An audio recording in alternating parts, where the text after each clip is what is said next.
Eu sou a Carol Nogueira e esse é o Item Mais da CNN.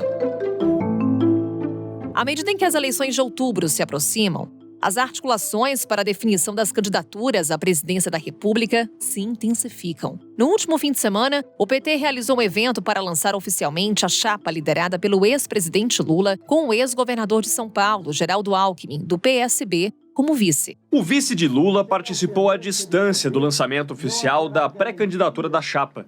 Com Covid-19, Geraldo Alckmin disse que as disputas entre os dois ficaram no passado e prometeu lealdade ao novo companheiro, uma referência aos nomes Lula e Chuchu. Presidente Lula, mesmo que muitos discordem da sua opinião, de que Lula é um prato que cai bem com Chuchu, serei um parceiro leal, seriamente compromissado com o seu propósito de fazer do Brasil um país socialmente mais justo, economicamente mais forte.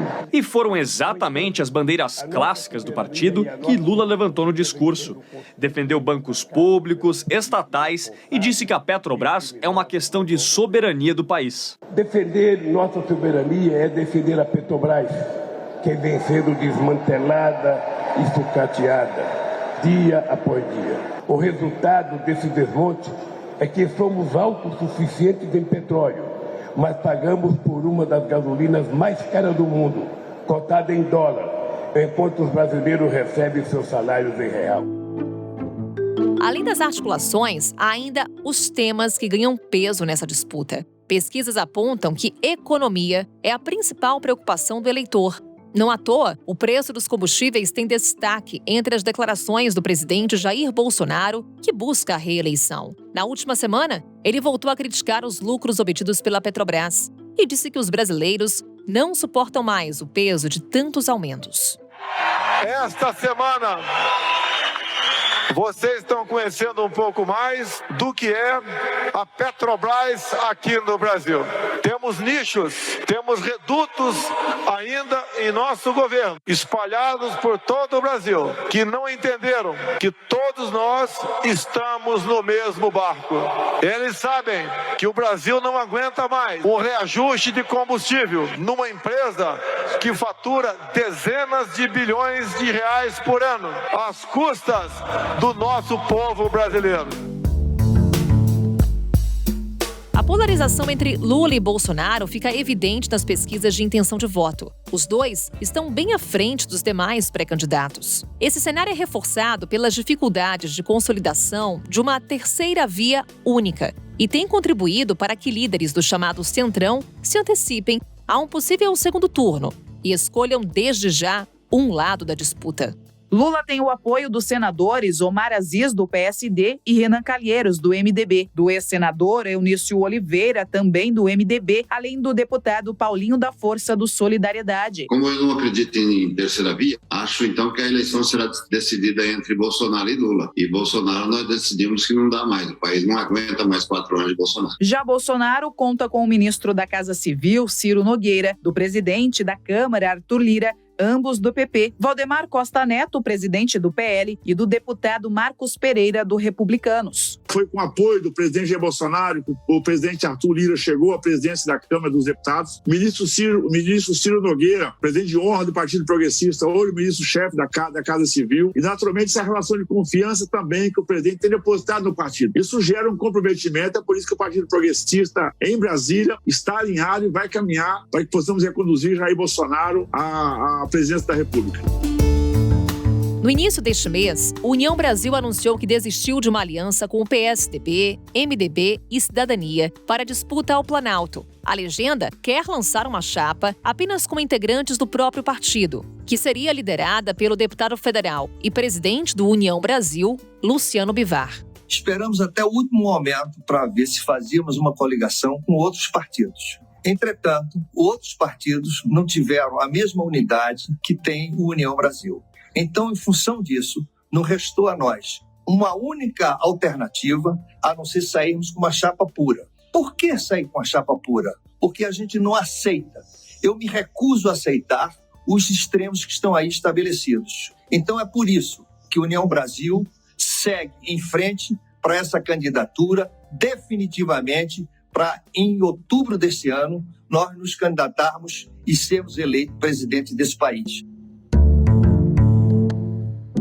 Já o PSDB, que mantém a pré-candidatura de João Dória, e o MDB, que tem a senadora Simone Tebet como nome para disputar o Planalto, permanecem em negociações junto com o Cidadania, na busca por uma chapa única de consenso até o próximo dia 18. PSDB e Cidadania se federaram, ou seja, já estão juntos ali no papel passado na Justiça Eleitoral. Então, é como se eles fossem agora um partido só, embora mantenham a autonomia. Isso significa o quê? Significa que, muito provavelmente, a gente vai ver o PSDB com uma chapa pura com o Cidadania. E o MDB, não sabemos ainda qual será o arranjo a ser feito diante dessa candidatura de Simone Tebet. Sim, ela tem uma musculatura interna, ela tem o apoio do presidente do partido, Baleia Rossi, mas o fato é que, a partir do momento que o União Brasil decide desembarcar de um barco que nem estava de fato no mar, esse grupo se dispersa. Então, a gente consegue ver um cenário quase que repetitivo do que a gente viu em 2018, com várias candidaturas presidenciais.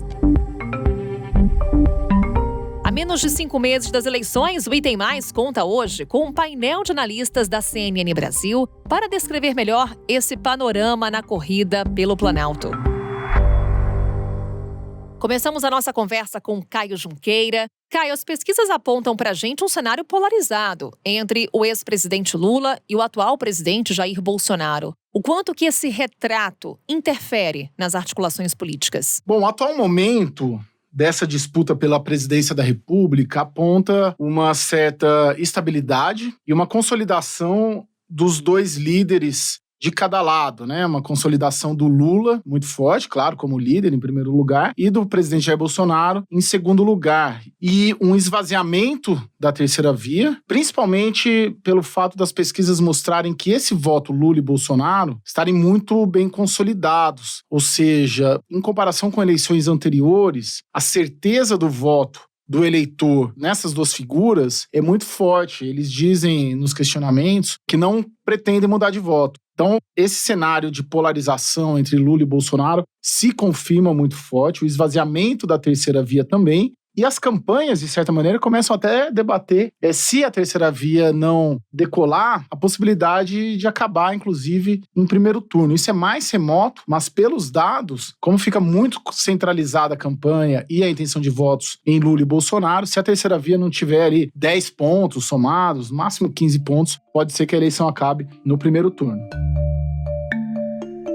O lançamento da pré-candidatura do ex-presidente Lula, do PT, contou com o apoio de mais 6 partidos: PSOL, PCdoB, Solidariedade, Rede Sustentabilidade, PV e PSB, de Geraldo Alckmin. No evento, o ex-governador disse que divergências do passado e do presente não são motivo para que ele deixe de apoiar o nome de Lula na corrida presidencial. Quem acompanhou o lançamento da chapa foi o analista de política da CNN Brasil, o Leandro Rezende, e também está conosco aqui no Item Mais para falar como é que está esse tempero dessa mistura entre Lula e Chuchu. É assim que Geraldo Alckmin descreveu essa união como uma nova opção do cardápio eleitoral brasileiro.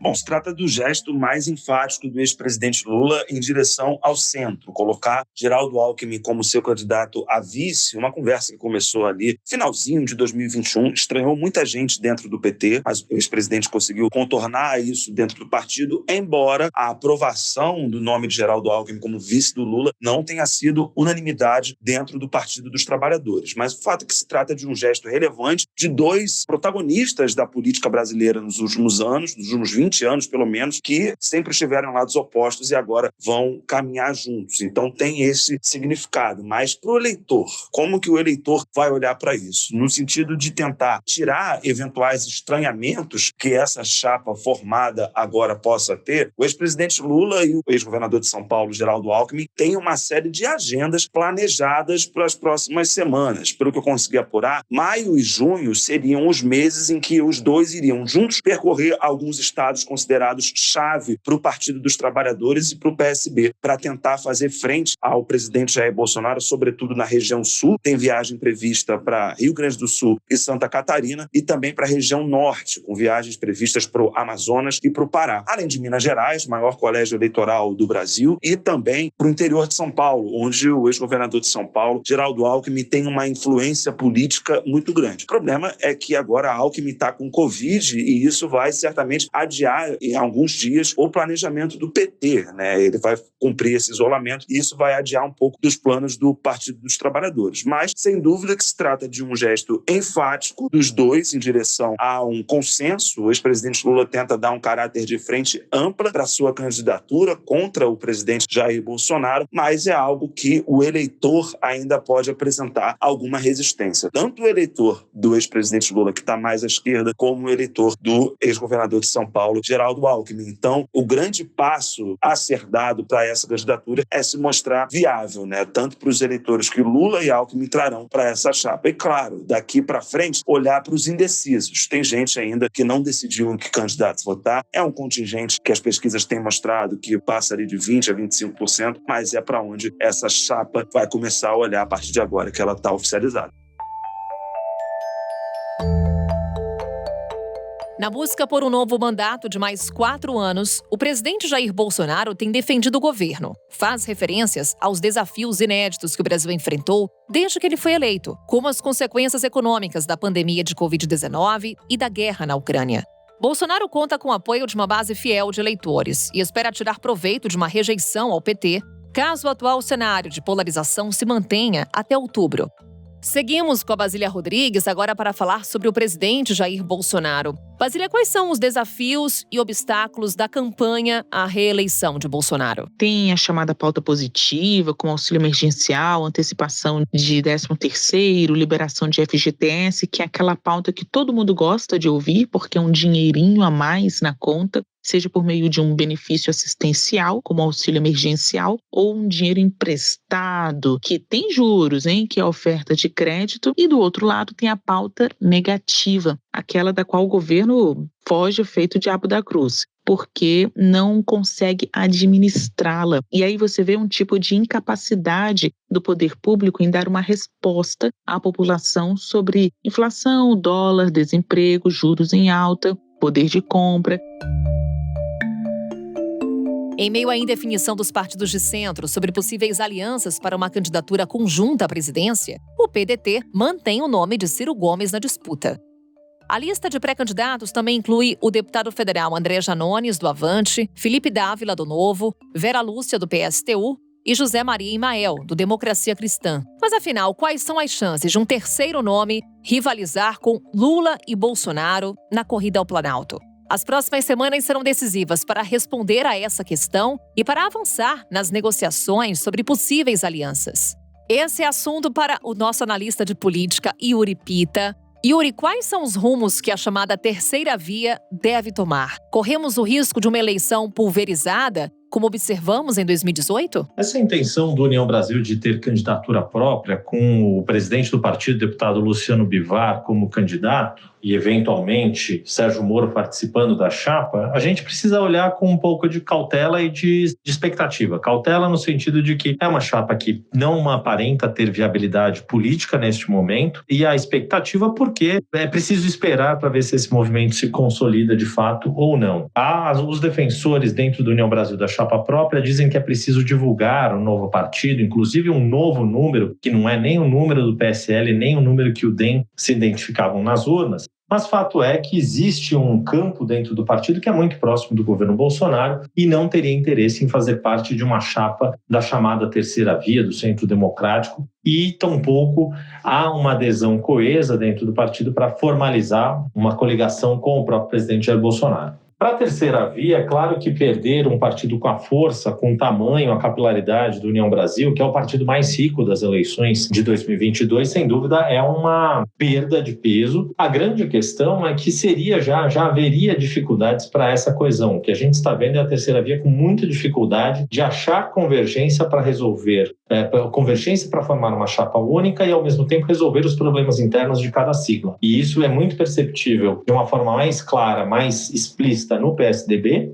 mas também no MDB, que tem as suas divisões internas. Mas, aparentemente, o que a gente percebe é que esses partidos estão mais preocupados em resolver os seus próprios problemas, seus problemas internos, e é natural que queiram isso, do que conseguir, de fato, construir uma chapa única e coesa para disputar e tentar quebrar a polarização que a gente vê hoje entre o ex-presidente Lula e o presidente Jair Bolsonaro. A grande expectativa para as próximas semanas é saber se o dia 18 de maio, que era aquela data da terceira via, de fato não existe mais, esse prazo não vai ser cumprido, como o MDB vai resolver as questões em torno de Simone Tebet, se vai manter de fato a candidatura mesmo sem apoio de nenhum outro partido, e como o PSDB e João Dória vão conseguir, principalmente João Dória, vai conseguir fazer valer o fato de ter ganhado as prévias de novembro realizadas pelo PSDB, diante da resistência interna de todas as pressões para que ele desista dessa candidatura, pois os candidatos, principalmente a deputado federal, mas também alguns candidatos a governador, seja no Nordeste, mesmo aqui no estado de São Paulo, de onde eu gravo esse áudio, Rodrigo Garcia sabe que tem dificuldades em defender o legado de João Dória e precisa criar uma marca própria. A partir de 20 de julho, os partidos políticos estarão autorizados a realizar convenções para formalizar a escolha de seus candidatos. O prazo de registro das candidaturas vai até 15 de agosto. E no dia seguinte, começa oficialmente a campanha eleitoral. Até lá, são cerca de 3 meses para as movimentações que vão definir a configuração de forças, não só da corrida presidencial, mas também da disputa nos estados. Caio Junqueira de volta aqui para a gente encerrar esse episódio do Item Mais. E para traçar aqui as nossas expectativas, Caio, como é que você projeta essa evolução do quadro eleitoral? Bom, nas próximas semanas, nós devemos observar justamente esses partidos que ainda não deram com clareza as suas posições. Então, maio, junho, julho vai ser esse afunilamento. PSD do Gilberto Kassab vai liberar, não vai ter candidato, vai apoiar o Lula, por exemplo, que é hoje uma possibilidade, assim, ainda que remota. MDB, a terceira via, como que vai se formar? União Brasil vai ter mesmo candidato com Luciano Bivar? Como tem duas candidaturas fortes, já estruturadas, com os palanques regionais bem amarrados e candidaturas na rua, já, tanto a do Lula quanto do Bolsonaro, faltam as definições dos partidos que sobraram, que são poucos os partidos que sobraram. Então, são esses partidos da terceira via. Como que essa terceira via vai se posicionar? Sérgio Moro vai ser candidato a quê? Então, nas próximas semanas, esse é um ponto. Um outro aspecto muito importante são alguns palanques regionais muito importantes que também precisam ser estruturados. Por exemplo, Minas Gerais. Minas Gerais é hoje um caso em que um grupo político lá muito forte, que é o grupo do presidente do Congresso, Rodrigo Pacheco, ainda não está definido para onde vai. Vai apoiar o atual governador Romeu Zema ou vai apoiar o prefeito de Belo Horizonte, Calil. E ali é o segundo maior colégio eleitoral do país. Então é um palanque importante para se observar. Esses players políticos mineiros estarão com quem? Estarão com Bolsonaro ou estarão com Lula? Ali é um estado muito chave para observar. Então, para além do rumo que os partidos da terceira via vão tomar, devem tomar, se é que tomarão, é importante a gente olhar alguns palanques regionais, dos quais eu destaco principalmente Minas Gerais. Aqui em São Paulo tem uma questão menor se comparado com Minas Gerais, mas é uma questão importante se Márcio França vai sair candidato ou não, ou vai desistir em nome de apoiar Fernando Haddad. E no Rio de Janeiro tem algumas questões também de consolidação de partidos, mas no geral o mapeamento está todo mais ou menos bem feito e bem desenhado já, o mapa eleitoral desse ano. É o Item Mais de Olho na Política, sempre, claro, contando com a ajuda dos nossos analistas, trazendo informação para você. Voltamos a nos encontrar amanhã com outro assunto. Até lá!